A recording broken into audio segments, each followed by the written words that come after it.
Hey guys, this is Anthony from Airstream at DFW. I'm in our 45,000 square foot showroom. There's one question I get all the time. I don't care if I'm here at the dealership, if I'm at an RV show, if I'm just walking around outside and people see me wearing an Airstream shirt. Why Airstream? You're talking about a tenured history vehicle.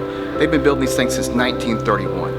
65% of everything they've built over that time is still on the road. That's an astronomical statistic. I can't even imagine what number 2 would be. So you're buying that's a piece of history that's never going to wear out.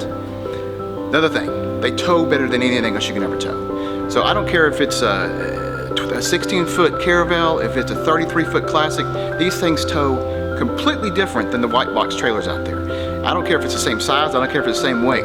It's astronomical, the difference in the way they tow. Maintenance goes away when you buy an Airstream. A lot of the things you have to worry about when you buy an RV, sealing the roof, sealing the windows, roof leaks, window leaks, all that stuff goes away when you buy an Airstream. That doesn't mean there's no maintenance, but it means that your peace of mind over the time of ownership is better.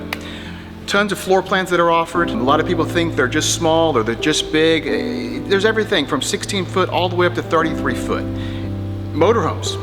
Say you don't want an Airstream trailer, you want an Airstream motorhome. Airstream motorhomes are available too. A lot of people come into this dealership, but they don't even realize Airstream still builds motorhomes. There is 1,000 reasons why you should come buy an Airstream, but you can't do it unless you come here to Airstream at DFW.